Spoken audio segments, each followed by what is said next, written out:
Eh bien salut à tous les amis, très heureux de vous retrouver aujourd'hui pour une nouvelle vidéo PC Gamer. Alors on est à 2 jours de la sortie de la RTX 3080 et au vu des premiers retours elle s'annonce très lourde. Donc dans cette vidéo je vous propose une config gamer à 1500 € qui est justement basée sur cette toute nouvelle RTX 3080. Et donc ce PC Gamer à 1500 € ce sera vraiment le meilleur rapport qualité-prix que vous pourrez trouver actuellement sur le marché, puisque justement il se base sur cette nouvelle carte graphique Nvidia. Comme d'habitude n'hésitez pas à liker, à vous abonner et on passe tout de suite au processeur de la config qui n'est d'autre que le Ryzen 3700X. Donc ce CPU il a 8 cœurs physiques, il a 16 cœurs logiques et il fait partie de la toute dernière génération de processeurs Ryzen de AMD. Alors petite parenthèse, AMD a prévu d'annoncer en octobre la 4ème génération de processeurs Ryzen. Donc si vous n'êtes pas pressé, eh bien ça peut valoir le coup d'attendre, donc d'attendre la sortie de ces nouveaux Ryzen, parce qu'ils seront basés sur une toute nouvelle architecture Zen 3 et donc ils devraient être bien plus intéressants à prix équivalent que ce qu'on a actuellement avec les Zen 2, qui est Ryzen de 3ème génération. Bon, toutefois le Ryzen 3700X ça reste un excellent choix et d'autant plus si vous souhaitez en parallèle du gaming, et bien faire du montage vidéo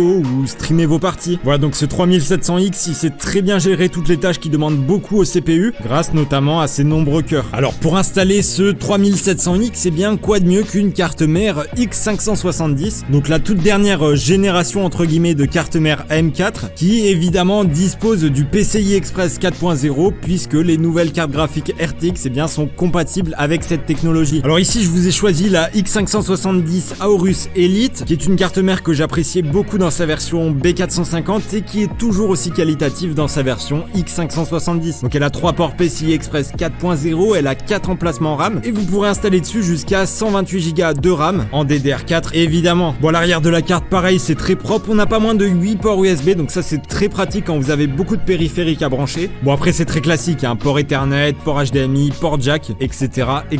Je tiens également à préciser que les futurs Ryzen de 4ème génération ils pourront fonctionner sur cette carte, donc il y aura simplement une mise à jour BIOS à faire quand ils seront sortis, mais voilà, il n'y a pas de problème là-dessus, hein. Vous pouvez sans problème partir vers un Ryzen de 3ème génération aujourd'hui, puis évoluer dans le futur vers un Ryzen de 4ème génération. Alors ensuite pour la RAM très classique, 16 Go en DDR4 à 3200 MHz, voilà, donc c'est généralement ce qu'on prend sur des configs à partir de 700-800 €. À l'heure actuelle ça sert pas à grand chose de partir sur 32 Go pour du gaming, donc il n'y a vraiment aucun jeu qui demande plus de 16 Go. Maintenant vous pourrez sans problème évoluer dans le futur, et bien quand les jeux demanderont plus de RAM, puisqu'avec ce kit de 2 x 8 Go, et bien il vous reste 2 emplacements libres pour mettre de la RAM sur votre carte mère. Alors ensuite je vais pas trop m'attarder sur la partie stockage, puisque c'est vraiment une partie qui va être à définir selon vos besoins, donc selon ce que vous souhaitez stocker sur votre PC. Maintenant le strict minimum c'est d'avoir au moins 1 Tera de disque dur HDD et au moins 120 Go de disque dur SSD. Donc le disque dur HDD on l'utilisera pour stocker les gros dossiers, donc par exemple les jeux ou la musique ou les films, tandis que le SSD on l'utilisera donc pour installer Windows et pour stocker des petits logiciels, donc je pense par exemple au navigateur. Donc ça nous permettra d'avoir une fluidité globale bien meilleure quand on naviguera sur internet. Maintenant si vous souhaitez installer un SSD plus gros, il n'y a vraiment pas de problème, hein. Vous pouvez y aller si vous avez le budget évidemment, ou même si vous souhaitez prendre un HDD bien plus gros, et bien vous pouvez y aller, voilà, c'est vraiment selon vos besoins. Pour l'alimentation les amis, on va partir du côté de chez Cooler Master, très bonne marque qui fait des produits très solides. Donc on va être sur une alimentation de 750 watts, donc ça peut paraître gros, mais les nouvelles RTX eh bien elles consomment beaucoup d'électricité. Donc ici il s'agit d'une alimentation 80 plus Gold, donc très bonne efficacité énergétique, mais qui malheureusement n'est pas modulaire, donc il y aura un petit travail de câble management à effectuer, mais vu le prix de la lime franchement on peut pas trop se plaindre. Donc voilà, Cooler Master MWE 750 Gold, très bonne alimentation qui fera parfaitement l'affaire pour notre config. Pour finir, pour le boîtier les amis, on va partir du côté de la marque silencieuse Be Quiet et son modèle Pure Base 500 en version noire, qui est un boîtier silencieux, bien refroidi et qui dispose d'une vitre latérale. Comme ça vous pourrez observer votre nouveau bijou, votre RTX 3080 pendant son fonctionnement. Donc voilà, c'est plutôt stylé. Au-delà de ça, le boîtier il est assez sobre, donc comme je l'ai dit, il est entièrement noir avec un petit aspect très métallisé. Donc voilà, personnellement je trouve que ça rend bien. Maintenant ça reste très subjectif comme avis, et à noter également qu'il existe le même boîtier en version blanche. Personnellement je préfère le noir, je trouve que c'est moins salissant. Maintenant voilà, ce sera à vous de voir et à vous de faire votre propre choix. Bon évidemment pendant la vidéo j'ai pas parlé de la carte graphique, mais comme le titre l'indique, eh bien on a choisi la RTX 3080, le tout nouveau bijou de chez Nvidia que j'avais présenté dans une précédente vidéo. Donc pour le prix je me suis basé sur le prix de la version Founder, donc 720 €, puisqu'actuellement on n'a pas encore vraiment le prix des versions custom, même si voilà je pense qu'on devrait avoir de nombreuses versions custom sous les 800 €. Alors en faisant le total je tombe sur à peu près 1550 €. Bon voilà, on va pas chipoter, on va dire que c'est 4500 €. J'essaierai également de vous refaire une vidéo quand les nouveaux Ryzen sortiront, donc une vidéo PC Gamer avec le même budget, mais en se basant sur les Ryzen de 4ème génération. Donc comme d'habitude, si vous avez la moindre question, c'est juste en dessous dans les commentaires, je réponds à